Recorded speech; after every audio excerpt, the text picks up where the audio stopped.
The shopping cart wheels squeaked against the cracked pavement as Harold shuffled through the automatic doors of Murphy's corner store. His weathered hands gripped the handle tighter than necessary, knuckles white beneath paper-thin skin. The fluorescent lights buzzed overhead, casting harsh shadows across his unshaven face. At 73, Harold carried himself like a man who had forgotten how to stand straight, shoulders curved inward as if protecting something precious hidden. Deep inside his chest, the store clerk, barely 20 with acne scars and a name tag reading Tyler, looked up from his phone and immediately rolled his eyes. "Here comes trouble," his expression said without words. Harold had been coming to this store for 3 months now, ever since he'd been kicked out of his apartment for missing rent. 3 months of suspicious glances, whispered conversations, and that look. That look that said he didn't belong here, that he was nothing more than a burden on decent society. Harold made his way to the clearance aisle, where day-old bread and dented cans offered sustenance at prices that wouldn't completely drain his monthly disability check.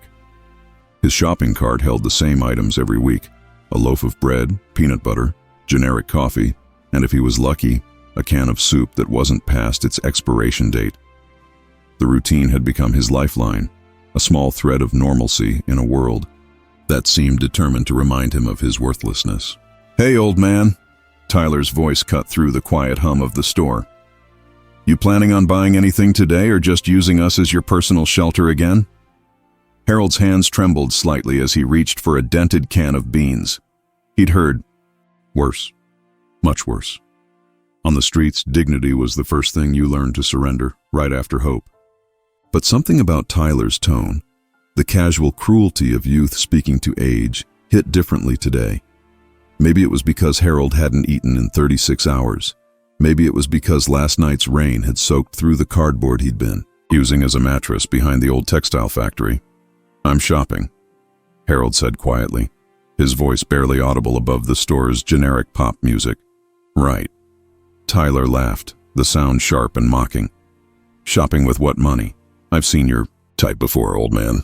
Come in here pretending to buy stuff, really just looking for a warm place to sober up." The words hung in the air like smoke. Sober up. Harold's jaw tightened. He hadn't touched alcohol in 15 years. Not since the night he'd realized that. Drowning his memories in whiskey was killing him slower than the war ever could have. But Tyler didn't know that.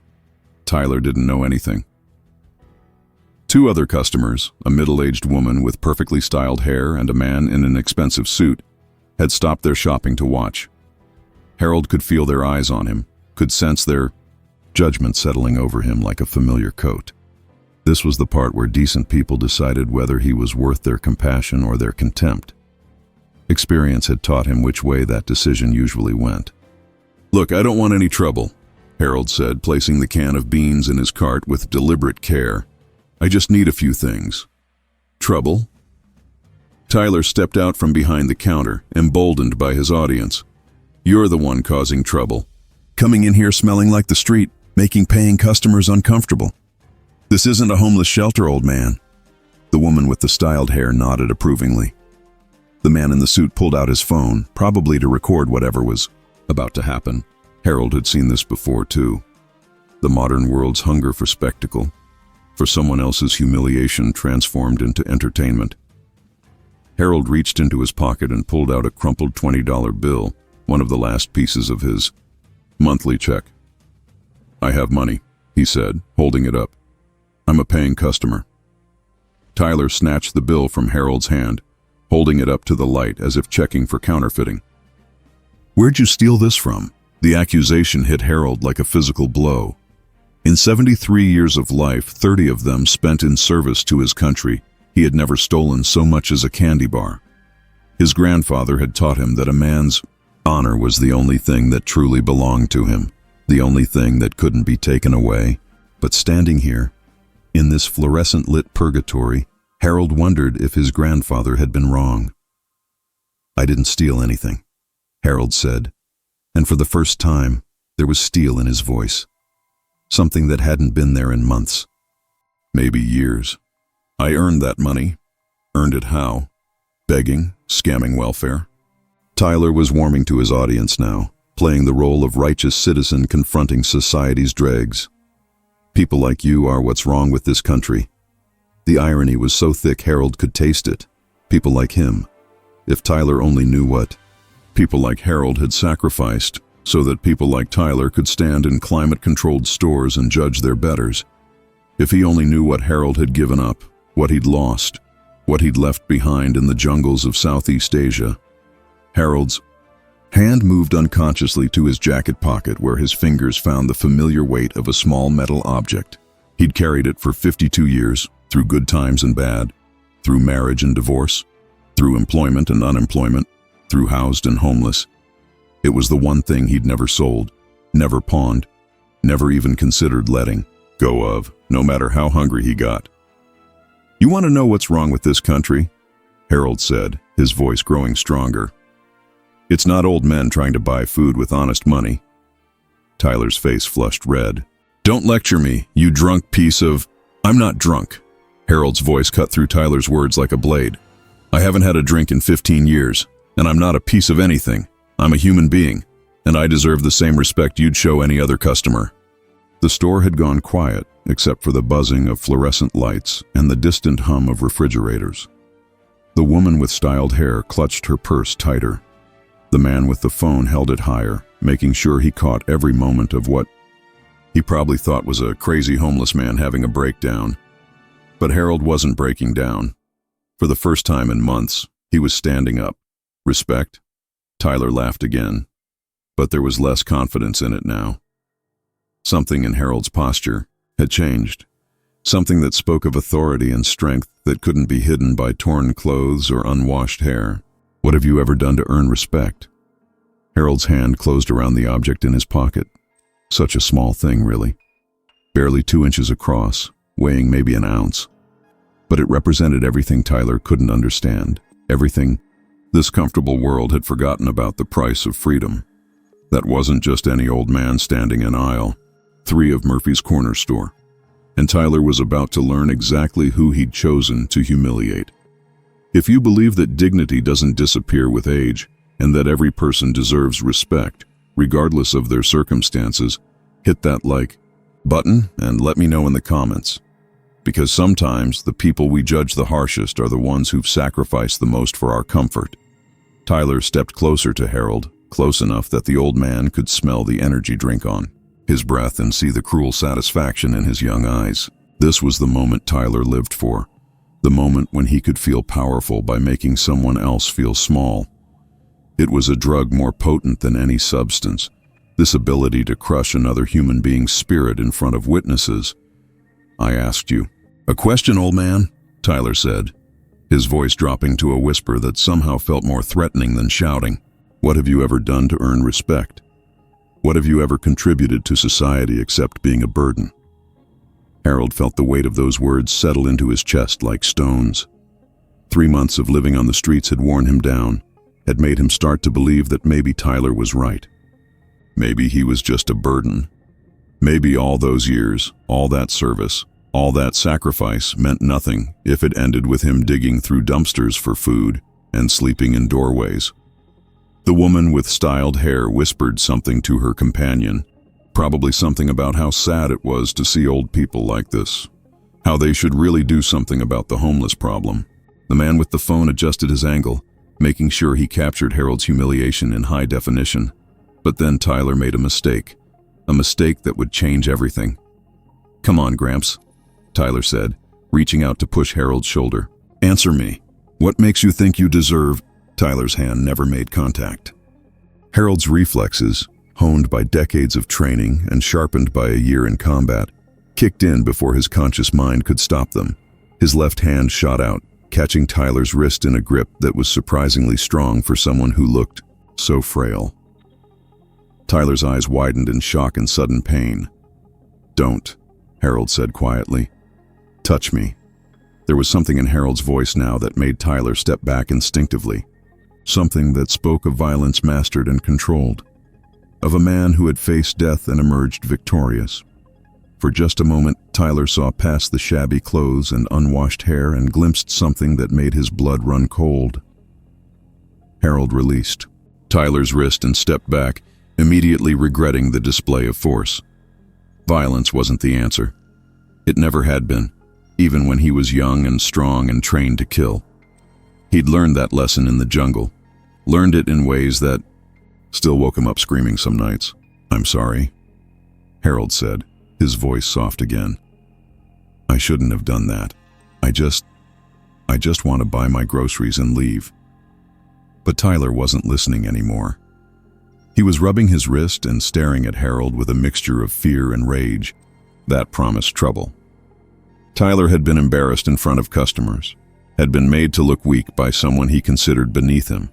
That was the kind of humiliation that demanded revenge. "You assaulted me," Tyler said, his voice rising. "Everyone saw it. You attacked me." "I didn't attack anyone," Harold said. "You tried to put your hands on me and I stopped you. That's not assault." "The hell it isn't." Tyler was reaching for his phone now, probably to call the police. "You're going to jail, old man. See how tough you are in a cell." Harold closed his eyes for a moment, feeling the familiar weight of defeat settling over him like a shroud. This was how it always ended. The system was designed to protect people like Tyler and punish people like Harold. Clean-cut young men with jobs and futures were always believed over dirty old men with nowhere to go. But as Tyler dialed 911, something fell out of Harold's jacket pocket. Something small and metallic that hit the floor with a distinctive clink. Tyler looked down, expecting to see loose change or maybe a bottle cap. Instead, he saw something that made him freeze mid-dial. It was a medal, not some cheap trinket from a cereal box or a participation trophy from a long-ago school event.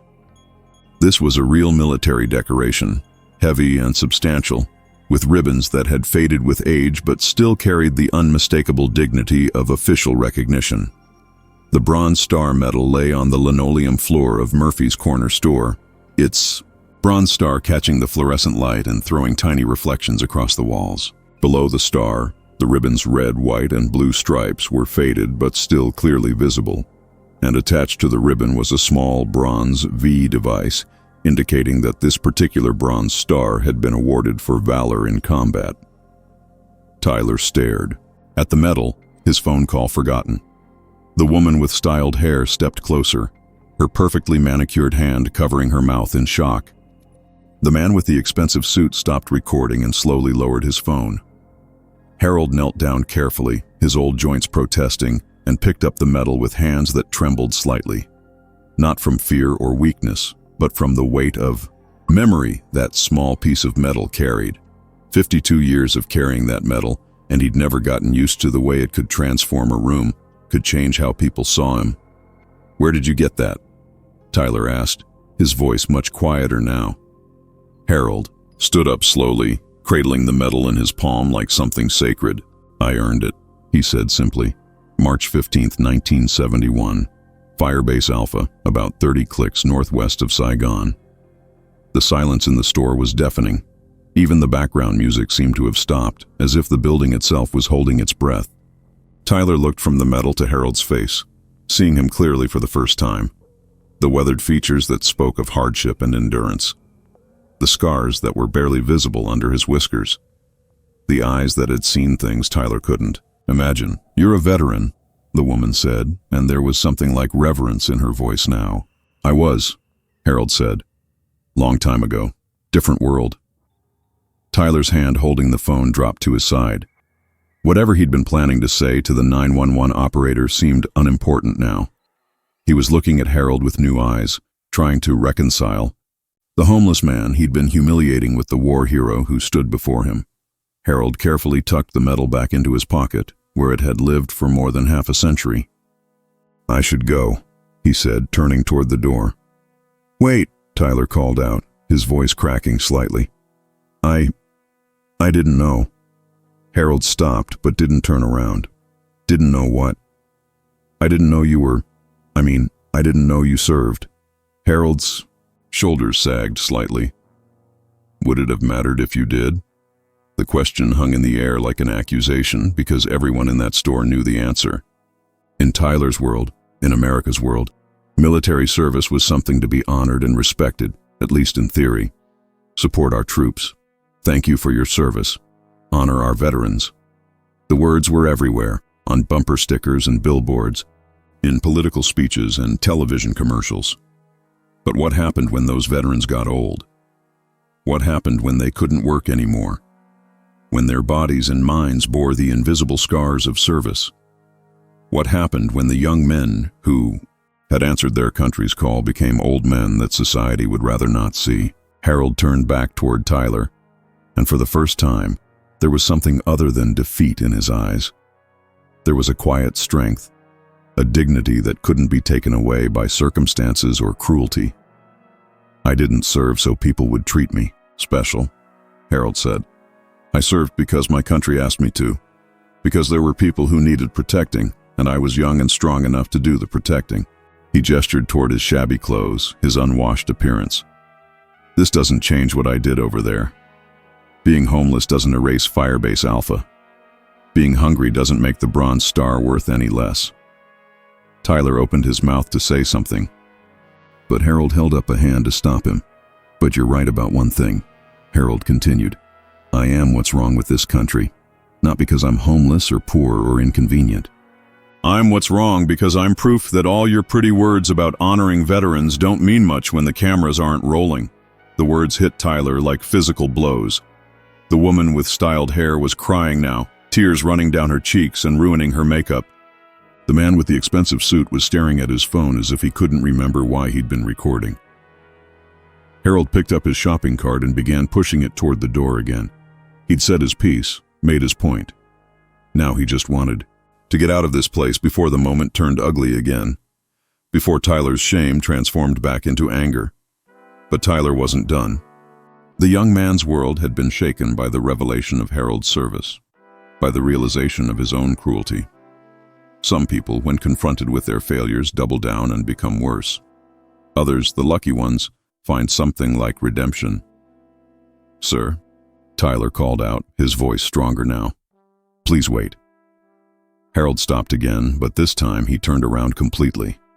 Tyler was walking toward him, but his posture was different now. Less aggressive, more uncertain. The swagger was gone, replaced by something that might have been humility. I owe you an apology, Tyler said. A big one. What I said to you, how I treated you, that was wrong. That was really wrong. Harold studied Tyler's face, looking for signs of deception or manipulation. But all he saw was a young man grappling with the realization that he'd been cruel to someone who deserved better. Apology accepted, Harold said simply. No, it's not enough, Tyler said, shaking his head. An apology isn't enough. You came in here to buy groceries and I accused you of stealing. I called you names. I treated you like you were less than human. The woman with styled hair approached them hesitantly. Excuse me, she said, her voice shaky. I just wanted to say thank you for your service. And I'm sorry too. I should have said something when he was treating you badly. The man with the expensive suit pocketed his phone and stepped forward as well. We all should have, he said. That was inexcusable. Harold looked at the three of them, these representatives of the comfortable world that usually ignored him. Their words were nice, their apologies sincere. But Harold had learned not to put too much faith in the momentary kindness of strangers. Tomorrow, Tyler would still be young and employed. The woman would still have her styled hair and her comfortable life. The man would still have his expensive suit and his sense of superiority. And Harold would still be homeless. But maybe, just maybe, they would remember this moment the next time they encountered someone like him. Maybe they would think twice before judging someone based on their appearance. Maybe they would remember that everyone has a story, and some stories are written in sacrifice and honor. Thank you, Harold said to all of them. That means more than you know. He started to turn away again, but Tyler reached out, stopping just short of touching him this time. Your groceries, Tyler said. Please let me pay for your groceries. It's the least I can do. Harold shook his head. That's not necessary. I can pay for my own food. I know you can, Tyler said quickly. I know you have money. I want to do something. Something to make up for how I acted. Harold considered this for a moment. Pride was a luxury he couldn't always afford anymore.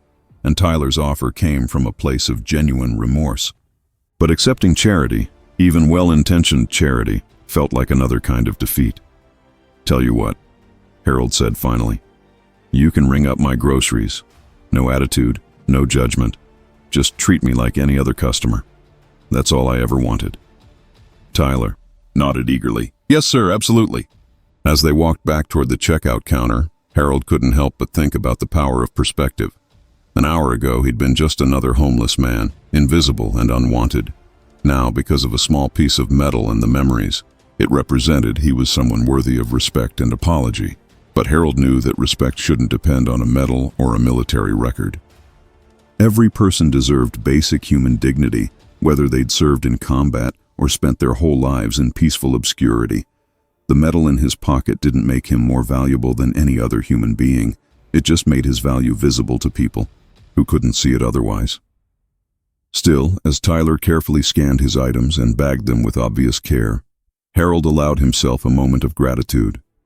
Not for the special treatment, but for the reminder that even in the darkest moments, human connection was possible. Even when the world seemed determined to crush your spirit, sometimes dignity could be restored with a simple recognition of shared humanity. What do you think would have happened if Harold hadn't dropped that medal? How many heroes are walking among us, invisible and ignored, carrying stories of courage that we'll never know? Stay with me, because Harold's story is just beginning, and what happens next will change not just his life, but the entire community that thought they knew who he was. Tyler rang up Harold's groceries with the careful attention of a man trying to atone for his mistakes. The can of beans, the day-old bread, the jar of peanut butter, each item was handled like something precious rather than the meager sustenance of a desperate man. The woman with styled hair and the man in the expensive suit watched from a respectful distance, both clearly struggling with their own guilt and uncertainty about what they should do next. But as Harold reached into his pocket for his $20 bill, Tyler waved him away. "No charge," he said firmly. "This is on the house." "I told you I can pay for my own food," Harold said, though not unkindly. "I know you can. But I'm not charging you because you can't afford it. I'm not charging you because I was an ass, and this is my way of saying sorry." Tyler looked directly into Harold's eyes. "Please, let me do this." Harold studied the young man's face for a long moment, then nodded slowly. "All right, thank you." As Tyler bagged the groceries, he seemed to be working up the courage to say something else. Finally, as he handed Harold the bag, he spoke up. "Can I ask you something? About the medal, I mean. What did you do to earn it?" Harold's jaw tightened, slightly. It wasn't a question he enjoyed answering, partly because the memories were painful, and partly because the answer never seemed to match people's expectations. Movies and television had given everyone ideas about what heroism looked like, but the reality was usually messier, more complicated, and far less glorious. "I did my job," Harold said simply, "but the bronze star with Valor device." The man in the expensive suit interjected. "That's not just for doing your job. That's for extraordinary heroism in combat." Harold shouldered his shopping bag and looked at the three faces staring at him expectantly. They wanted a story, he realized. They wanted him to transform from a homeless man into a war hero before their eyes, to give them a narrative that would make sense of their shame and his suffering. "It was a long time ago," Harold said. "Different world, different war." "Please," the woman said softly, "we'd like to know, if you're willing to share." Harold glanced toward the store's exit, calculating the distance to freedom, but something in their faces, some genuine desire to understand rather than simply to gawk, made him reconsider. Maybe they deserved to know. Maybe everyone deserved to know what their freedom had cost. March 15th, 1971. Harold began, his voice taking on the cadence of a man who had told this story before, but not often. "I was 21 years old, been in country for 8 months. We were manning Firebase Alpha, which was basically a glorified hilltop with some sandbags and a lot of very nervous soldiers." He paused, lost for a moment in memories that were still vivid after 5 decades. The NVA had been probing our defenses for weeks, testing our response times, looking for weak spots.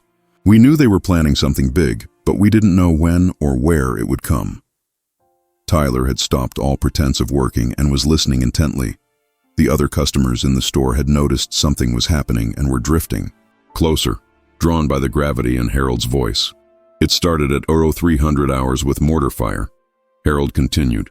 Woke us up real fast. Then came the rockets, then the ground assault. About 200 enemy soldiers against our 43. The math wasn't in our favor. Harold's hands, which had been steady while handling his groceries, began to tremble slightly. My unit was positioned on the north side of the perimeter. We took heavy casualties in the first 15 minutes. Lost our lieutenant, our sergeant, most of our squad. I ended up in command of what was left, which wasn't much. The woman with styled hair was crying again, but quietly this time. The man in the expensive suit had put away his phone entirely and was listening with the intensity of someone hearing a ghost story. The enemy breached our wire in 3 places, Harold said. They were inside the perimeter, fighting us hand to hand. We had wounded men who couldn't move, couldn't defend themselves. The evacuation helicopter was 40 minutes out, which might as well have been 40 hours. Harold's voice grew quieter, as if the words themselves were dangerous. I made a decision. Probably a stupid one, but it seemed right at the time. I gathered the 5 men I had left and we went back for our wounded. 3 separate trips into the kill zone, carrying out guys who couldn't walk. How many? Tyler asked, his voice barely above a whisper. 12, Harold said. 12 wounded soldiers who would have died if we'd left them behind. We lost 2. More men in the process, but we got the rest out. Held the position until the helicopters arrived. The store had gone completely silent, except for the hum of refrigerators and the distant sound of traffic outside. Everyone was staring at Harold with a mixture of awe and something approaching reverence. That's what I did to earn this medal, Harold said, patting his pocket. I did what any soldier would have done, what any human being should have done. I didn't leave my people behind. Tyler's voice was thick with emotion when he spoke. 12 men. You saved 12 men. We saved 12 men, Harold corrected. It wasn't just me. It was all of us, working together, taking care of each other. The man in the expensive suit stepped forward. What happened to them? The men you saved? Harold's expression softened slightly. Some of them made it home. Some didn't. Tom Morrison from Texas became a teacher. Jerry Chen from California went to law school. Bobby Williams from Detroit. Harold's voice trailed off. Bobby didn't make it past 1973. Not from the war, but from what the war did to him afterward. The silence that followed was heavy with understanding. Everyone in that store suddenly grasped something that Harold had carried alone for 52 years, that saving someone's life in combat was only the beginning. The real battle, the one that determined whether the sacrifice meant anything, was fought in the years that followed. Some of us, Harold said quietly, had a harder time adjusting to peace than we did to war. Tyler's face was flushed with shame and something else, a dawning understanding of the magnitude of his earlier cruelty. How long have you been... when did I become homeless? Harold supplied the words Tyler couldn't bring himself to say. About 4 months ago, lost my job, couldn't make rent, and here we are. What kind of job? The woman asked. Night security at an office building downtown. Wasn't much, but it was honest work, and it paid enough to keep a roof over my head. Harold shifted the grocery bag to his other arm. Company got bought out by some corporation that decided they could save money with cameras instead of people. The bitter irony wasn't lost on anyone in the store. A man who had risked his life to save others, who had been decorated for extraordinary heroism, reduced to homelessness because a corporation wanted to trim its budget by a few $1,000s. That's not right, Tyler said, and there was anger in his voice now, but it wasn't directed at Harold anymore. That's not right at all. A lot of things aren't right, Harold said with the weary acceptance of a man who had learned not to expect fairness from the world. But that's life. You deal with what you're given and you keep moving forward. The man in the expensive suit was studying Harold with new interest. What did you do before security? After the war? Little bit of everything, Harold said. Construction, factory work, drove a truck for a while. Nothing fancy, but it was enough. Had a wife for 12 years, Helen. Good woman. She tried to understand, tried to help with the nightmares and the drinking, but Harold shrugged. Some things are too heavy for one person to carry alone, and too heavy to ask someone else to carry with you. The casual way Harold mentioned, his drinking was like a punch to Tyler's gut. Earlier, Tyler had accused him of being a drunk, had used it as an insult and a weapon. Now he understood that Harold's relationship with alcohol was part of the price he'd paid for his service. Another wound that couldn't be seen but never fully healed. "I'm sorry," Tyler said again, but the words felt inadequate against the weight of Harold's story. "For what? You didn't send me to Vietnam. You didn't give me PTSD. You didn't make me drink for 20 years or cost me my marriage or my job." Harold's voice wasn't bitter, just tired. "You were just doing what people do, making assumptions based on what you could see instead of what you couldn't." But even as Harold spoke those words, something was changing in the store around him. The woman with styled hair was whispering urgently into her phone. The man in the expensive suit was typing rapidly on his device. Other customers were pulling out their phones, not to record Harold's humiliation this time, but to share his story. Tyler was staring at Harold with an expression that was part admiration, part shame, and part something else, determination. "This isn't right," he said again. "A man like you shouldn't be living on the streets." Harold almost smiled at the young man's outrage. "Plenty of people live on the streets, son. Most of them didn't earn medals, but they're still people. They still deserve better than what they're getting." "But you're a hero," Tyler insisted. "I'm a veteran," Harold corrected. "There's a difference. And even if I was a hero, that was 50 years ago. Heroes don't get a lifetime pass from life's problems." The woman finished her phone call and approached Harold hesitantly. "Excuse me," she said. "I just called my husband. He's a veteran too, Iraq War, and he's involved with several local veteran support organizations. Would you be willing to talk to him?" Harold's expression became guarded. He'd dealt with well-meaning people before, people who wanted to help but didn't understand that charity could be another kind of humiliation. "I appreciate the thought, but I'm not looking for handouts." "It's not a handout," the woman said quickly. "It's services you've earned, housing assistance, job placement, medical care, things that should have been available to you all along." The man in the expensive suit looked up from his phone. "I've been doing some research," he said. "Do you know about the Supportive Services for Veteran Families program, the HUD-VASH vouchers? There are resources specifically designed to help veterans in your situation." Harold's guard remained up. "I've tried some of those programs. Waiting lists, bureaucracy, requirements that don't make sense for people in my situation. It's not as simple as it sounds." "Maybe not," Tyler said. "But maybe it's worth trying again. Maybe with the right help, the right connections." Harold could see where this was going, could feel the momentum building around him. These people, motivated by guilt and a genuine desire to help, were going to try to fix his life. They meant well, but Harold had learned to be suspicious of good intentions. Too often they led to disappointment and renewed despair, but something in Tyler's eyes gave him pause. The young man wasn't just offering empty platitudes or temporary charity.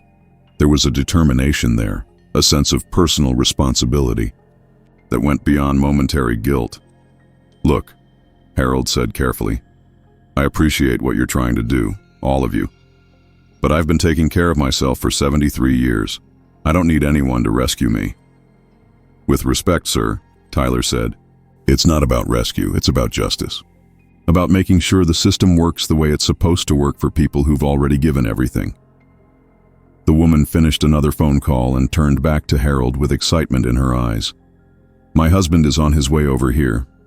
He's bringing someone from the Veterans Affairs Office and a representative from Operation Sacred Trust. That's a local organization that helps homeless veterans. They want to meet you." Harold felt a familiar tightness in his chest, the same feeling he'd gotten in Vietnam when incoming artillery was about to land. "I didn't ask for any of this," he said. "You shouldn't have to ask," Tyler replied. "That's the whole point." Before Harold could protest further, the store's front door chimed and 3 people walked in. The first was a tall man in his 40s wearing a military-style haircut and a serious expression.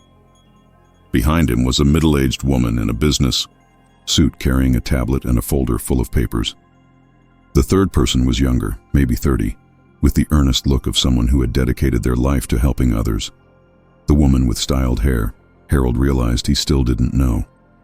Her name hurried over to greet them. "David," she said to the tall man. "This is Harold, the veteran I told you about." David approached Harold with the measured step of someone who had learned to read dangerous situations quickly. He extended his hand, but waited for Harold to decide whether to shake it. "Harold, I'm David Chen, Army veteran, 2 tours in Iraq. My wife tells me you served in Vietnam." Harold shook the offered hand, noting the strength and steadiness of David's grip. "That's right, 1970 to 1971. Bronze Star with V device," David said, and it wasn't a question. "Firebase Alpha, March 15, 1971. Word travels fast in veteran. Circles." Harold's eyebrows rose in surprise. "How did you—" "I made some calls while driving over here," David said. "Wanted to verify your service record. Not because I doubted you, but because I wanted to make sure I had the details right when I talked to people who can help." The woman in the business suit stepped forward. "Mr. Harold, I'm Jennifer Rodriguez from the Department of Veterans Affairs. I understand you're currently experiencing housing instability." Harold bristled slightly at the euphemism. "I'm homeless," he said bluntly. "Let's call it what it is." Jennifer nodded approvingly. "You're right. Direct communication is better. How long have you been without stable housing?" 4 months, Harold replied. "Since I lost my job." The younger person, who had been hanging back slightly, finally spoke up. "I'm Marcus Williams from Operation Sacred Trust. We specialize in emergency housing and transitional services for veterans. With your permission, I'd like to discuss some immediate options." Harold looked around the store, suddenly aware that this conversation was taking place in front of an audience of strangers. Tyler was listening intently. The other customers were pretending to shop while obviously eavesdropping, and he could see people outside pressing their faces against the windows. "This is a lot," Harold said quietly. "I came in here to buy some groceries, and now you're surrounded by people who want to help," David said. "I know it feels overwhelming. I know you're used to handling things on your own.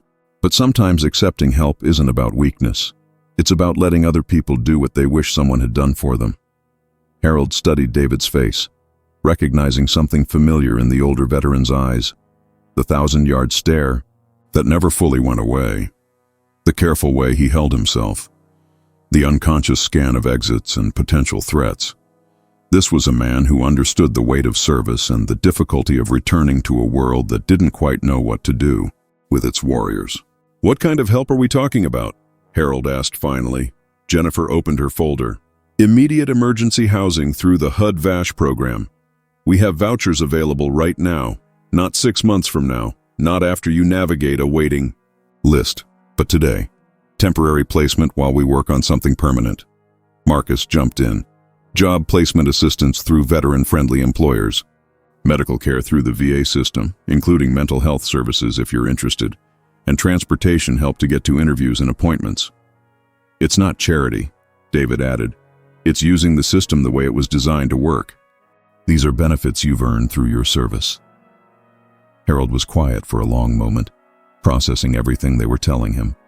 4 months of sleeping rough, of scraping by on disability payments, of being treated like a burden and a nuisance.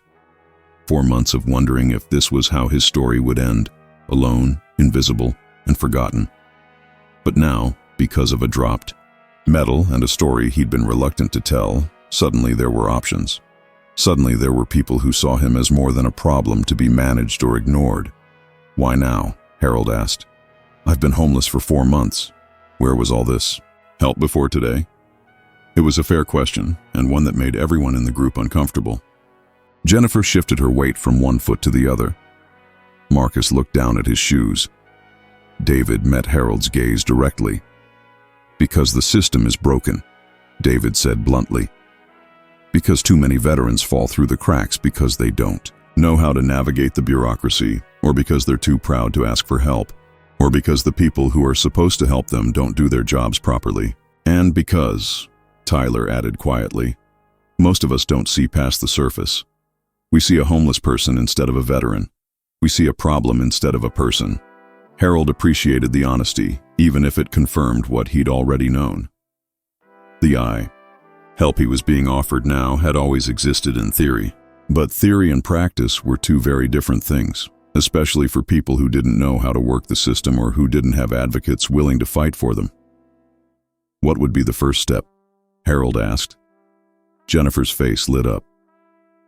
Emergency. Housing tonight. I can have you in a transitional apartment within 2 hours. Safe, clean, private. It's not permanent, but it's a start. And after that? We work together to build a plan, Marcus said. Housing, employment, healthcare, whatever you need to get back on your feet. At your pace, according to your goals. Harold looked around the store one more time, taking in the faces of the people who had gathered to help him. Tyler, red-eyed with guilt and determination. The woman with styled hair, whose name he still didn't know but who had made phone calls that were about to change his life. The man in the expensive suit, who had stopped seeing Harold as entertainment and started seeing him as a human being. All right, Harold said finally. Let's try it. The cheer that went up in Murphy's corner store was unlike anything the building had ever heard. Tyler was grinning through tears. The woman with styled hair was hugging her husband, and even other customers were applauding. Harold stood in the middle of it all, overwhelmed by the sudden shift from isolation to community.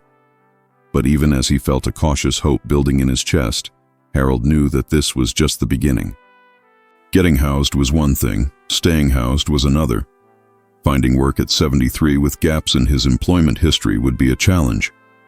Dealing with the memories and the nightmares that had driven him to drink for so many years, that was a battle he'd been fighting for 5 decades. Still, for the first time in months, Harold felt like he wasn't fighting those battles alone. Jennifer was already on her phone, making arrangements for his emergency housing. Marcus was writing down contact information and appointment times. David was explaining the various programs and services available through veteran organizations, and Tyler was standing quietly to the side, watching it all with the expression of someone who had learned something important about judgment and compassion. Tyler, Harold said, catching the young man's attention. Come here for a minute. Tyler approached hesitantly, probably expecting another lecture about his behavior. Thank you, Harold said simply. Tyler's face scrunched up in confusion. Thank you? For what? I was horrible to you. You were, Harold agreed.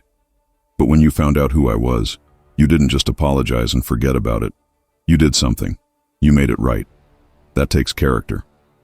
Tyler's eyes filled with tears again. I almost called the cops on you. I almost had you arrested for trying to buy groceries while homeless. But you didn't, Harold pointed out. And when you realized your mistake, you owned it. That's more than a lot of people would do. It's not enough, Tyler said. What I did, how I treated you. Saying sorry doesn't fix that. Harold put a hand on Tyler's shoulder, and this time the young man didn't flinch away. Son, I've been carrying anger and guilt for 50 years. Trust me when I tell you that holding on to shame doesn't help anybody. You made a mistake, you learned from it, and you did something to make it right. That's all any of us can do. Tyler nodded, wiping his eyes with the back of his hand. I want to help, he said. Whatever you need, whatever I can do to help with. This transition, just tell me. Harold smiled, really smiled, for the first time in months. Just remember this feeling, he said.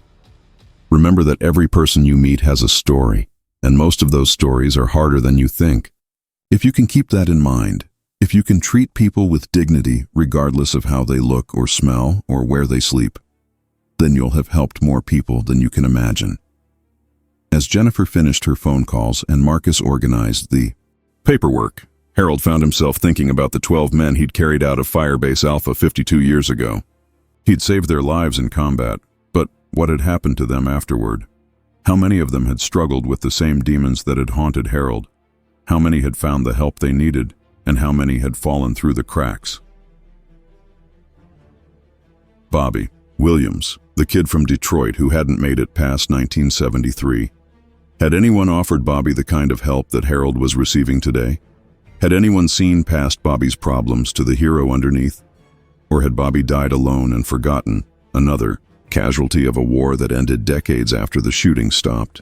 Harold would never know the answers to those questions, but he could make sure that Bobby's sacrifice, and the sacrifices of all the others, meant something. He could accept the help being offered, not as charity, but as a recognition of service. He could get back on his feet and become someone who helped other veterans navigate the system that had failed them. "Ready to go?" Jennifer asked, appearing at his elbow with a folder full of completed paperwork. Harold looked around the store one last time. In the space of 2 hours, this place had transformed from a site of humiliation to a launching point for a new chapter of his life. It was a reminder that change could come suddenly, unexpectedly, from the most unlikely sources. "Ready?" Harold said. As they walked toward the exit, Tyler called out to them, "Mr. Harold, wait!" Harold turned back to see Tyler hurrying toward them with a shopping bag in his hands. "Your groceries," Tyler said, holding out the bag. "I know you don't need them now, but I wanted you to have them, to remember." Harold took the bag, understanding what Tyler was really offering. Not just groceries, but a symbol of dignity restored, of humanity recognized, of second chances given and received. "Thank you, Tyler," Harold said, "for everything."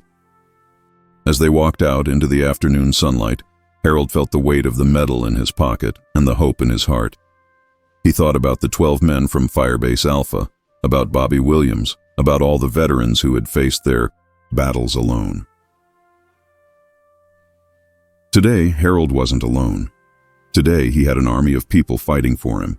People who understood that serving your country shouldn't end with sleeping in doorways and begging for respect. Tomorrow would bring new challenges, new battles to fight. But Harold had learned something important in Murphy's Corner Store. Sometimes the war isn't over when you think it is, and sometimes the most important victory comes decades after you thought the fighting was done. The homeless veteran who had walked into that store was the same man who walked out, but everything else had changed, and Harold was ready to see where this new mission would take him. How many other heroes are invisible on our streets right now, carrying medals and memories that we'll never see because we've stopped looking past the surface?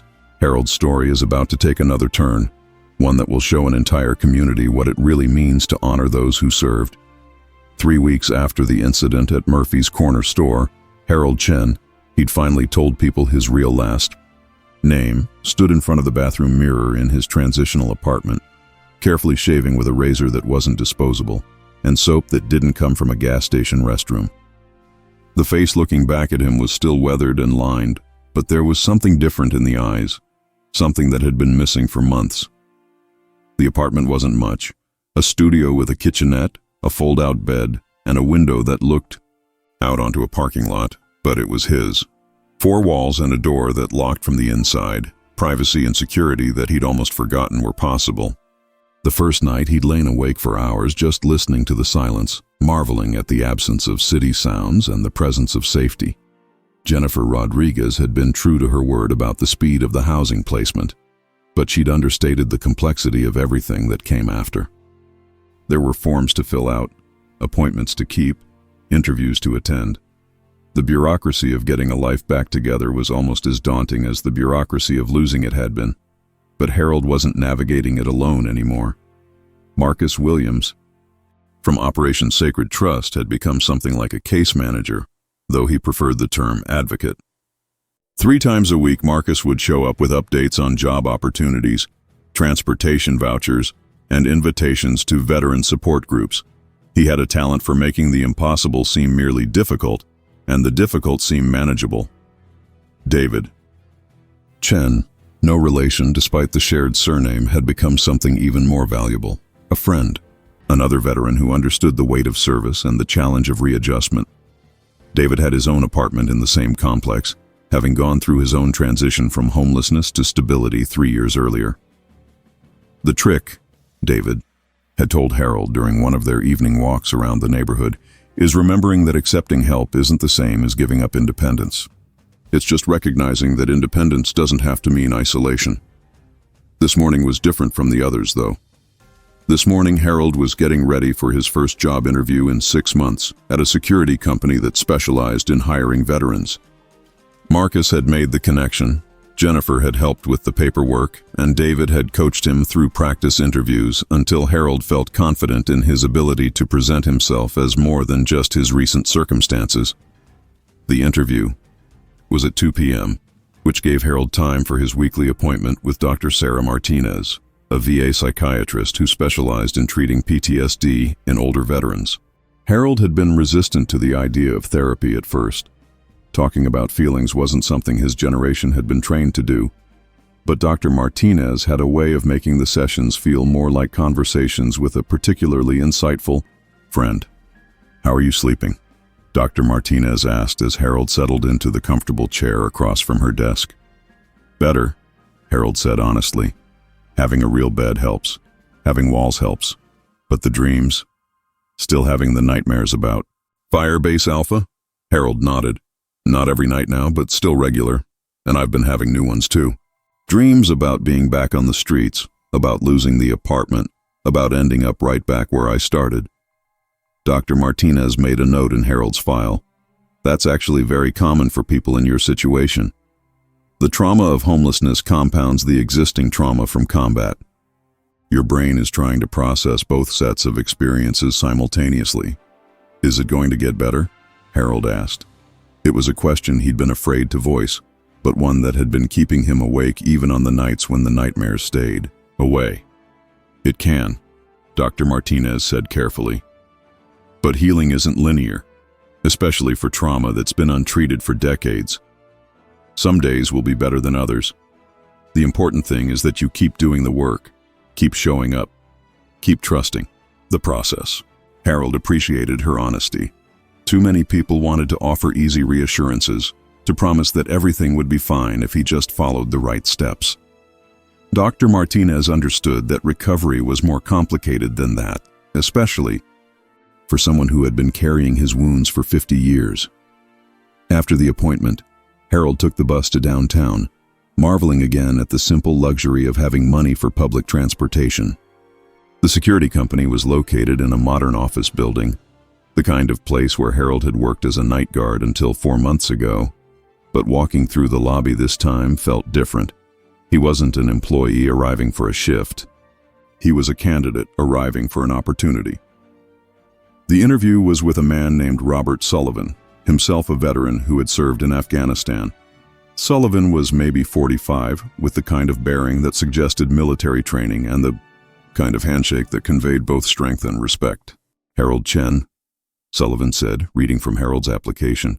"Vietnam veteran, Bronze Star with Valor device. Impressive service record." "Thank you, sir," Harold replied, falling automatically into the formal tone he'd used with superior officers. "Decades ago.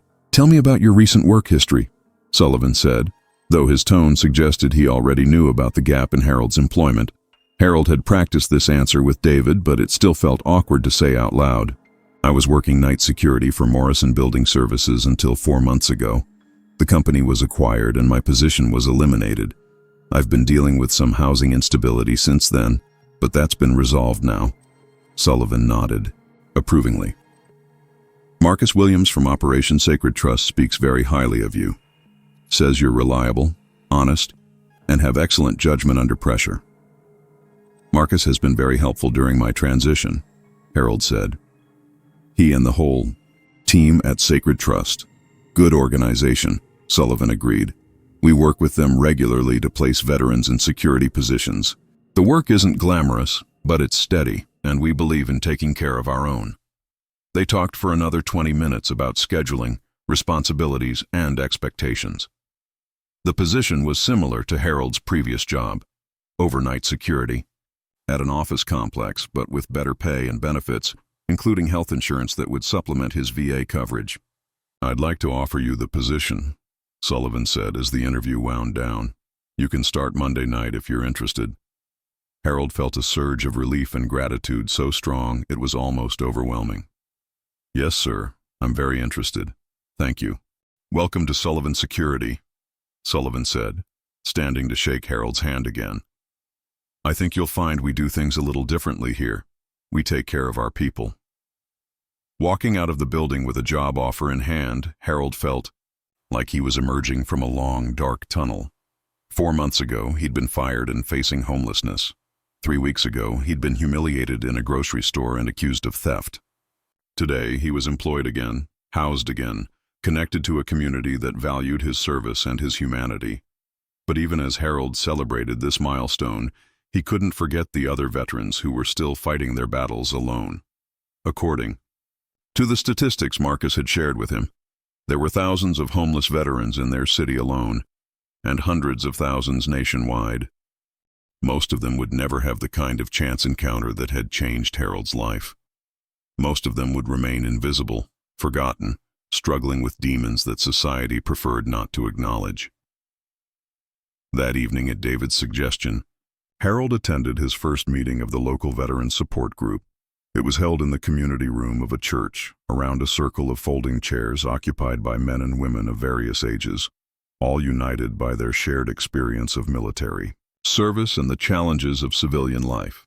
The group was led by a woman named Carol Thompson, a Navy veteran who had served in the Gulf War. She had a gentle but no-nonsense approach to facilitating the discussions, keeping things focused while allowing people to share at their own pace. "We have a new member tonight," Carol said as the meeting began. "Harold, would you like to introduce yourself?" Harold looked around the circle, seeing faces that reflected various stages of struggle and recovery. Some looked stable and successful, others looked like they were barely hanging on. All of them looked like they understood something about the weight of service and the difficulty of transition. "I'm Harold Chen," he said. "I served in Vietnam from 1970 to 1971. I've been dealing with some challenges lately, but I'm working on getting back on my feet." "What kind of challenges?" asked a younger man who introduced himself as Jake, an Iraq veteran. Harold hesitated, then decided on honesty. "I was homeless for 4 months. Lost my job, couldn't make rent, ended up on the streets. Just got housing 3 weeks ago." The admission hung in the air for a moment, then several people nodded in understanding.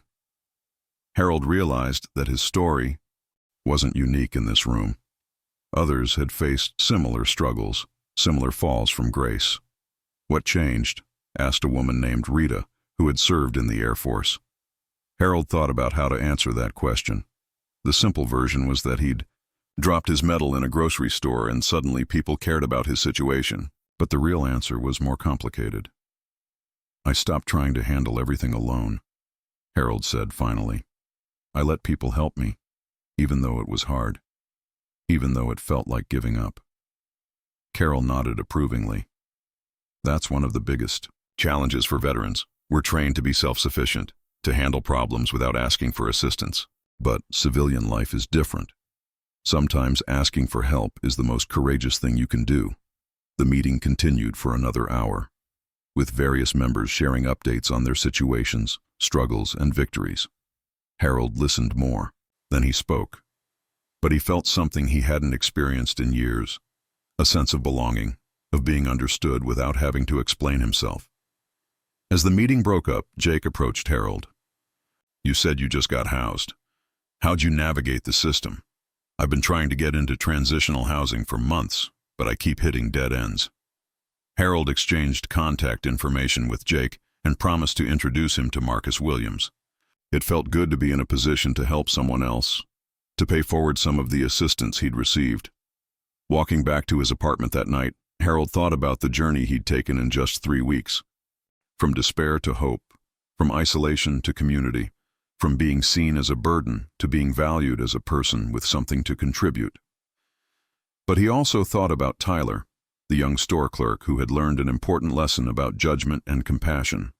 Harold had stopped by Murphy's corner store twice since the incident, not because he needed groceries, but because he wanted Tyler to see what was possible when people chose to help instead of condemn. Tyler had grown during those 3 weeks, too. Harold had witnessed the young man treating other customers, including obviously homeless individuals, with newfound respect and kindness. The change in Tyler's behavior had rippled outward, influencing other employees and even regular customers to reconsider their assumptions about people in difficult circumstances. That was the thing about transformation, Harold reflected. It was rarely confined to just one person. When someone's life changed for the better, it created possibilities for others to change too. Compassion was contagious, just like cruelty was. The choice was always which one to spread. Tomorrow, Harold would start his new job. Next week, he would attend his second veterans group meeting.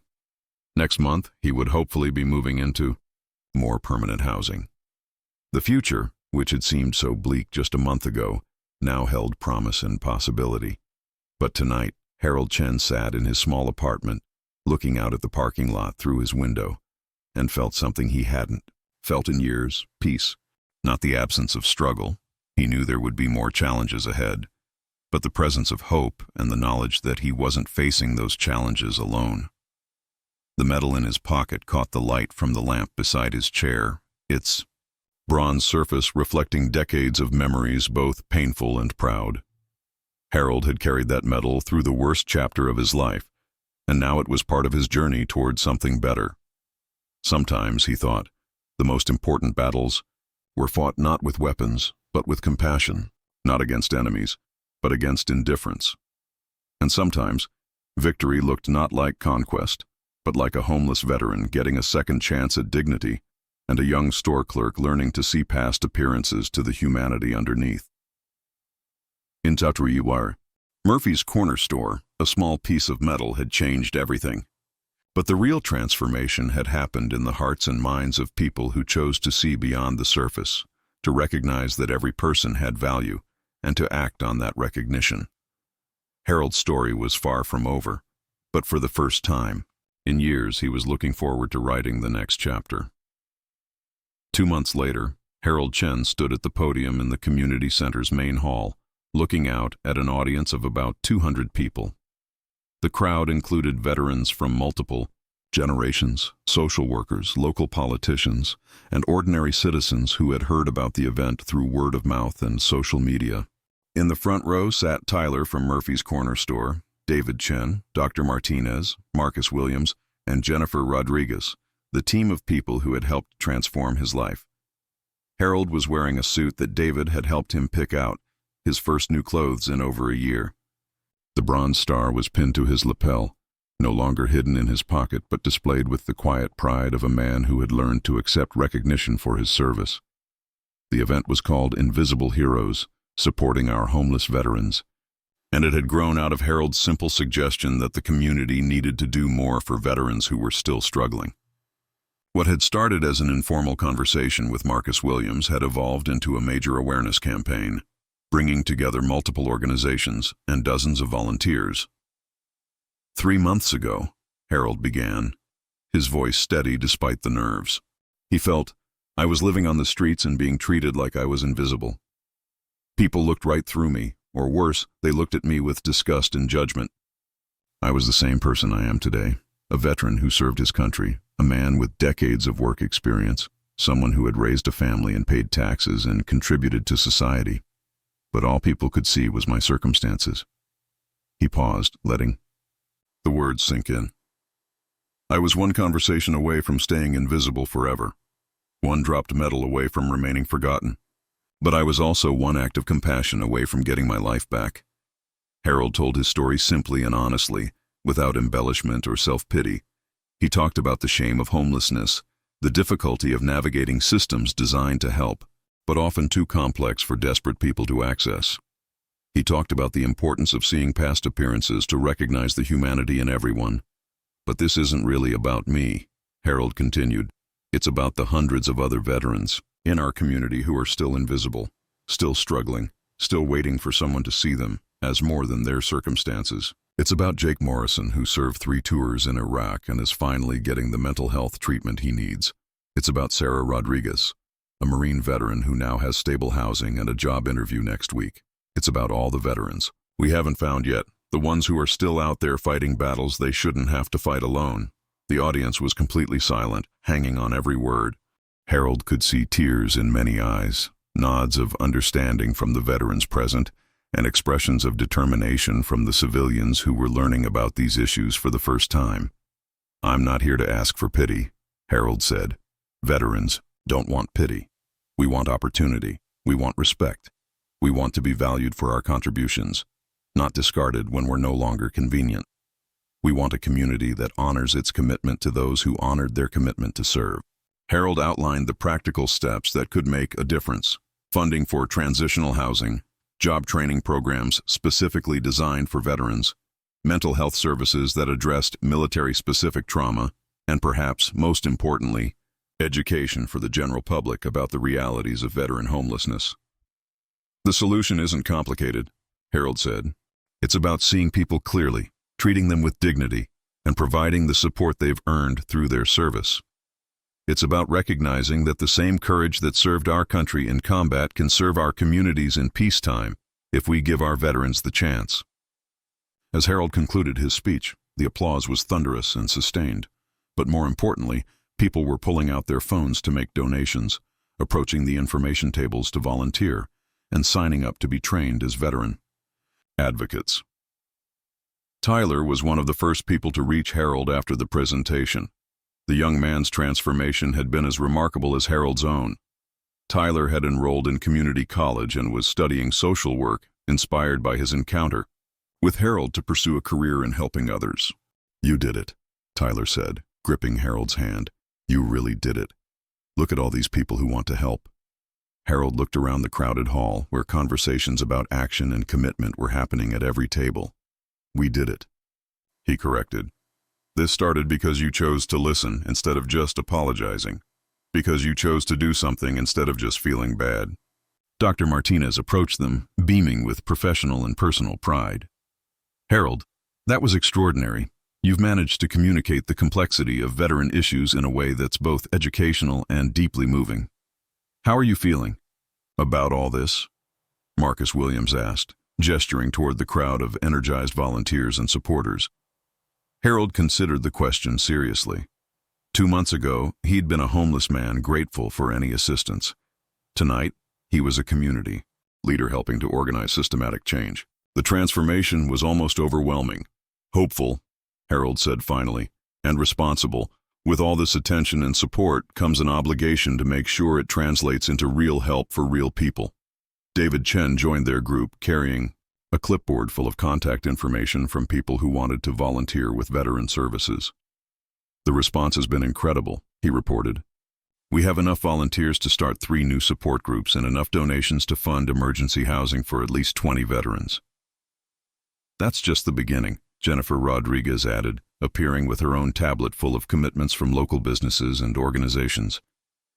"I've got promises of job placement assistance from 15 companies, offers of pro bono services from 12 law firms, and interest from 4 medical practices in providing specialized veteran health care."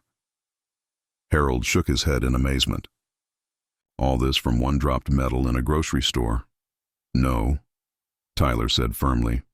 "All this from one person deciding to share his story and other people deciding to listen. The medal got their attention, but your courage got their commitment." As the evening wound down and the last volunteers finished signing up for orientation sessions, Harold found himself thinking about Bobby Williams, the young soldier from Detroit who hadn't made it past 1973. Bobby had carried the same wounds Harold carried, had faced the same challenges of readjustment and trauma. But Bobby hadn't found the help he needed, hadn't encountered the right people at the right time. Tonight's event wouldn't bring Bobby back, but it might save other Bobby Williams. It might ensure that future veterans facing crisis would find support instead of indifference, compassion instead of judgment. Harold thought about the 12 men he'd carried out of Firebase Alpha 52 years ago. He'd saved their lives in combat, but tonight felt like a different kind of rescue mission. Tonight, he'd helped save veterans he'd never met, people whose names he'd never know, but who would benefit from the community mobilization his story had inspired. The bronze star on his lapel caught the light from the community center's fluorescent fixtures, and Harold remembered something his grandfather had told him about courage, that it wasn't the absence of fear, but action in spite of fear. Harold had been afraid to tell his story, afraid to become a public figure, afraid of disappointing people who wanted to help. But courage, he'd learned, wasn't something you possessed once and kept forever. It was something you had to choose, again and again, in small moments and large ones, in private struggles and public stands. Tonight, Harold had chosen courage. The community had chosen compassion. And somewhere in the city, veterans who were still fighting their battles alone might soon discover that they weren't as invisible as they thought. Walking back to his apartment, soon to be upgraded to a permanent one-bedroom unit, Harold felt the weight of possibility in his pocket alongside the weight of memory. His phone buzzed with text messages from people who had heard his speech and wanted to share their own stories, ask for advice, or offer additional support. Harold Chen, former NAM, homeless veteran, current community advocate, smiled as he read through the messages. Tomorrow would bring new challenges, new opportunities to serve his fellow veterans and educate his fellow citizens. But tonight, he could rest in the knowledge that sometimes the most important mission came not during wartime, but during peace. Sometimes, the greatest victory wasn't winning a battle, but building a community. Sometimes the highest honor wasn't a medal pinned to your chest, but a chance to ensure that no one had to fight their battles alone. Harold's war had ended in 1971, but his service was just beginning. What started as one man's humiliation became an entire community's awakening. Harold's story reminds us that behind every person we might dismiss or ignore, there's a history of courage, sacrifice, and dignity that deserves our respect.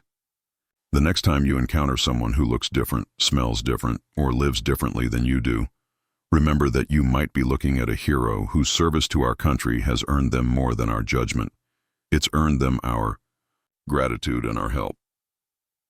Comment respect if you believe that everyone deserves to be seen for who they truly are, not just what their circumstances suggest.